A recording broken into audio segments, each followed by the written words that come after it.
तर एक देश एक निवडणुकीसाठी आता समिती स्थापन होते आहे। माजी राष्ट्रपती रामनाथ कोविंद यांच्या अध्यक्षतेखाली ही समिती स्थापन करण्याचा निर्णय झालेला आहे।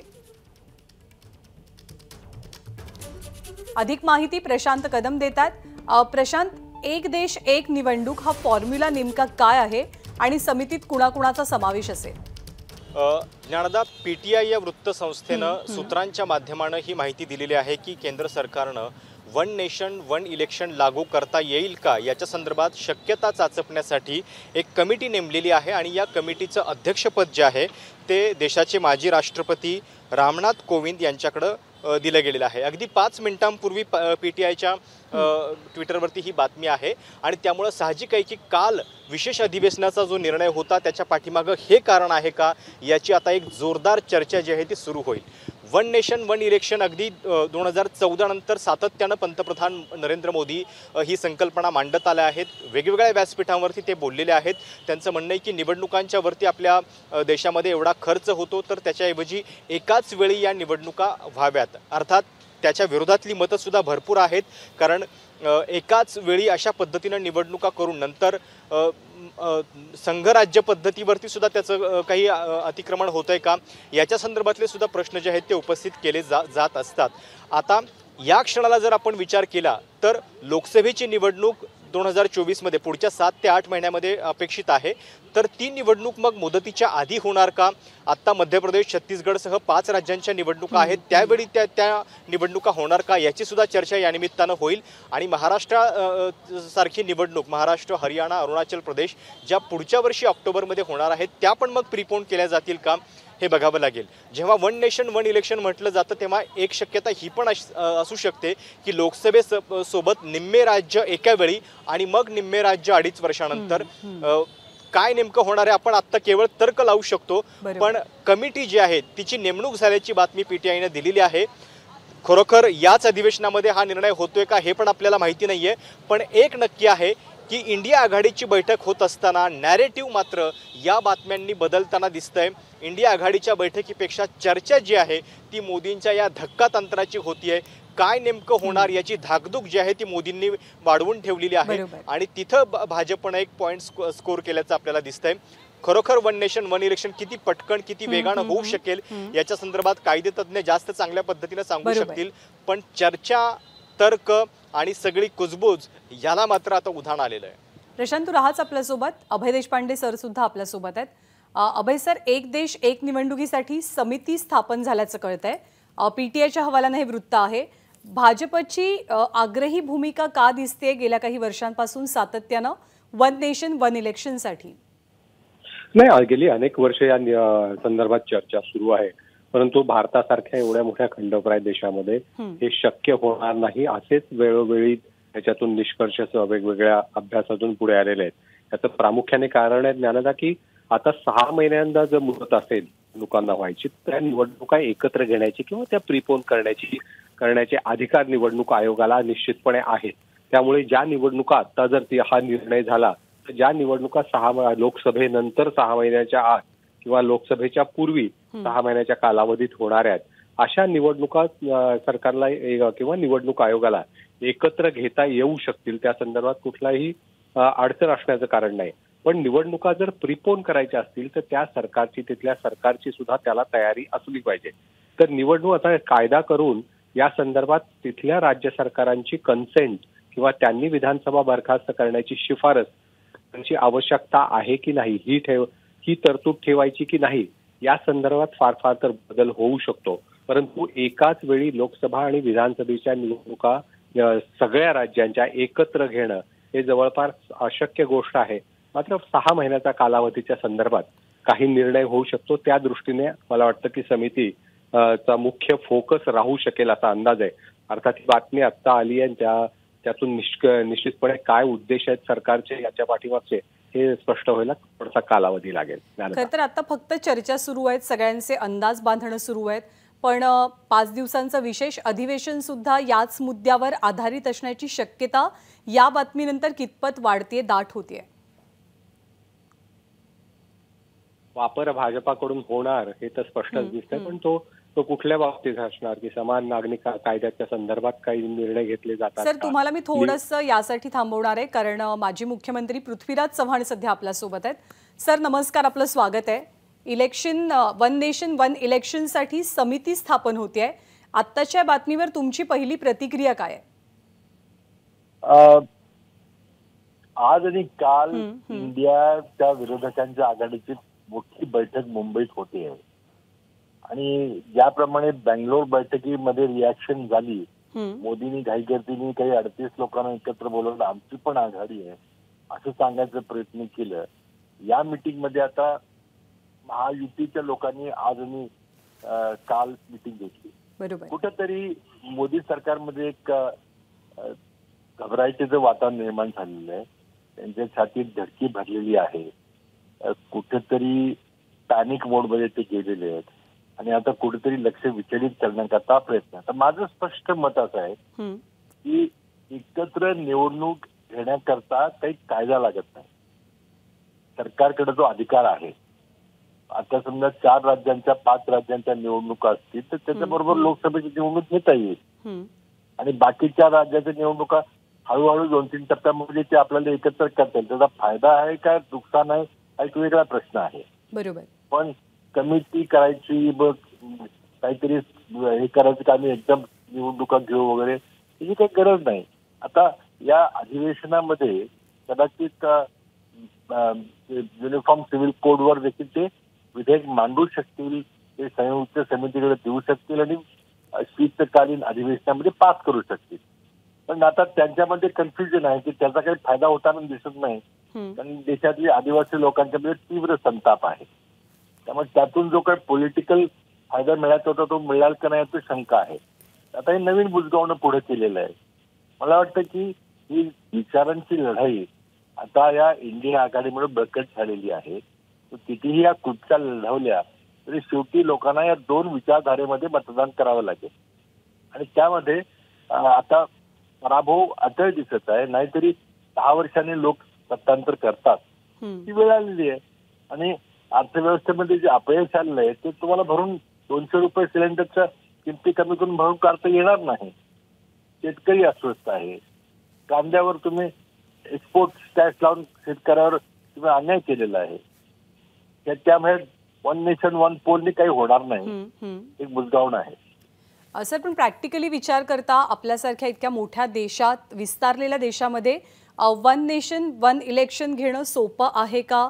त्याच्यामध्ये अडचणी कोणत्या येऊ शकतात, म्हणजे सर्वसामान्यांच्या दृष्टीनं आणि राजकीय पक्षांच्या दृष्टीनं सुद्धा, का ते फायद्याचं असू शकतं?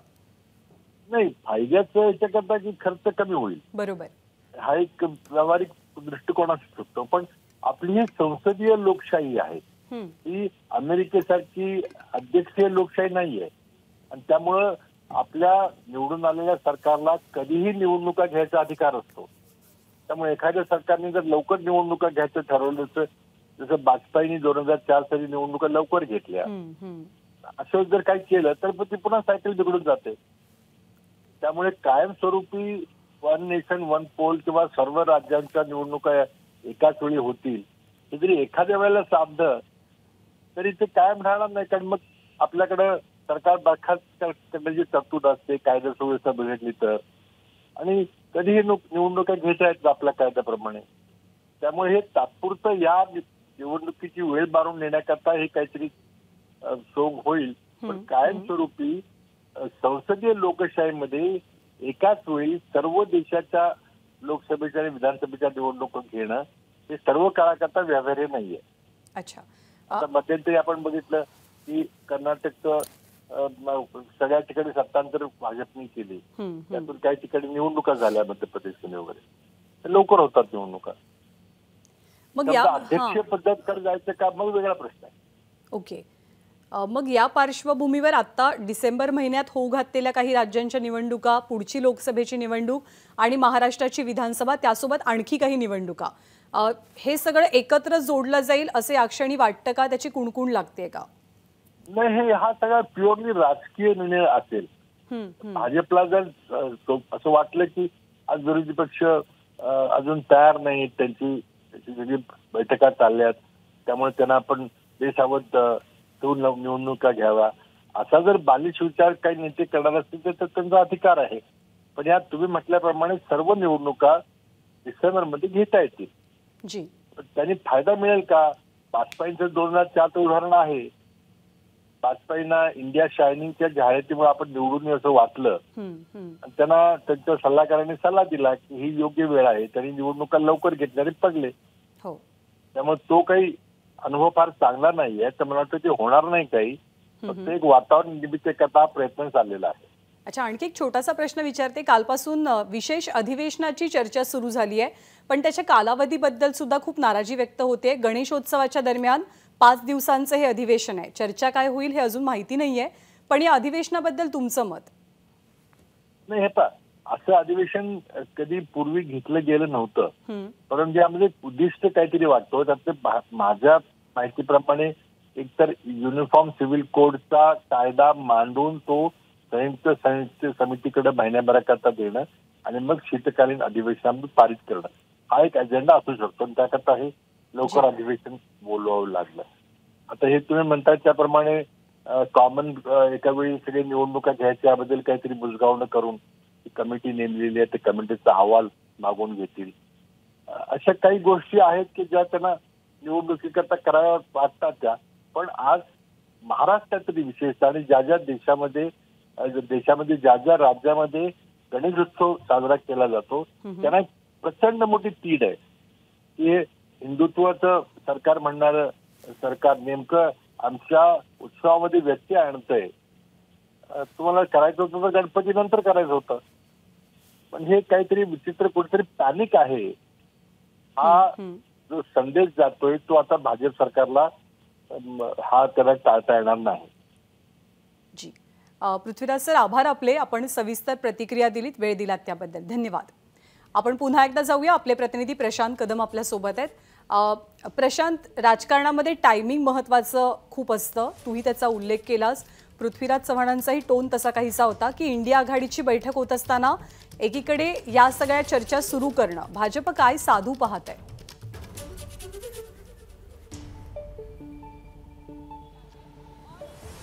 ज्ञानदा, 2016 नंतर आत्तापर्यंत म्हणजे लॉ मिनिस्ट्री, त्याच्यानंतर नीती आयोग आणि अजून एक अशा जवळपास 3 कमिट्यांनी already one nation one election संदर्भात आपलं म्हणणं जे आहे ते मांडलेलं आहे. त्याच्या संदर्भातले रिपोर्ट सादर केलेले आहेत आणि ही 4थी कमिटी असेल या संदर्भात रिपोर्ट सादर करणारी.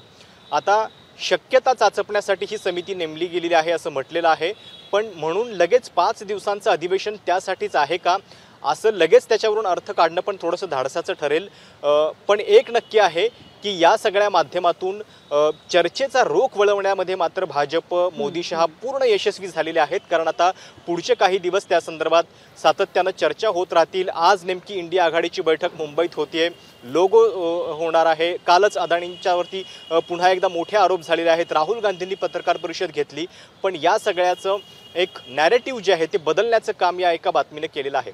वन नेशन वन इलेक्शन संदर्भात 2016 नंतर पंतप्रधान मोदी अगदी लाल किल्ल्यावरून त्याच्यानंतर वेगवेगळ्या व्यासपीठावरून बोललेले आहेत आणि त्यांचं म्हणणं आहे की एक देश एक निवडणूक असावं. पण संघराज्य पद्धती आहे आणि याच्यामध्ये आपल्या घटनात्मक एकूण रचनेमध्ये असं सुद्धा म्हणजे अगदी जर आपण सुरुवातीची रचना बघितली स्वातंत्र्यानंतर तर आपल्याकडे असं होत आलेलं आहे की वन नेशन वन इलेक्शन प्रमाणेच एकत्रित निवडणुका सुरुवातीला झालेल्या होत्या. पण नंतर काही सरकारं बरखास्त झाली, काही ठिकाणी वेगवेगळ्या पद्धतीने निवडणुका लागल्या आणि त्याच्यानंतर हे सगळं शेड्यूल जे आहे ते बिघडत गेलेलं होतं.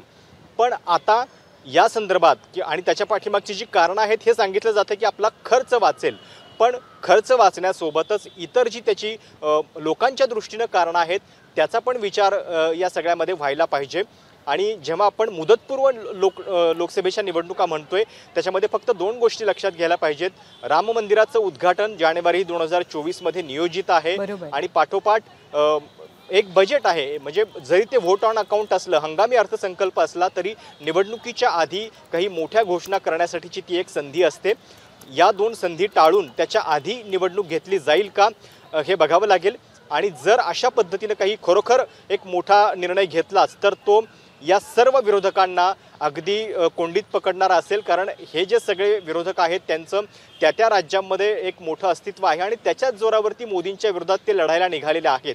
पण आधी जर त्यांना त्यांची राज्य वाचवण्याची वेळ आली आणि ती देखील जर अशा सरप्राईज पद्धतीनं, तर मात्र मग राष्ट्रीय पातळीवरती मोदींचा वर्चस्व जो आहे तो कायम दिसतो. आणि त्या दृष्टीनं आता आपण पुढचे काही दिवस या सगळ्या चर्चांमध्ये आपण सगळेच म्हणजे कारण तोपर्यंत अंदाज तर कोणाला येणार नाही. मोदी शहांची जी पद्धत आहे त्याच्यानुसार आपण आता केवळ पुढच्या काही दिवस या सगळ्या गोष्टींमध्ये सगळे व्यग्र असू. बघावं लागेल की पुढे नेमकं काय होतंय.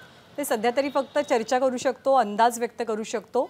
डिसेंबर महिन्यामध्येच मुदतपूर्व निवडणुका होणार का याची कुजबूज दबक्या आवाजात गेल्या काही दिवसांपासून होती.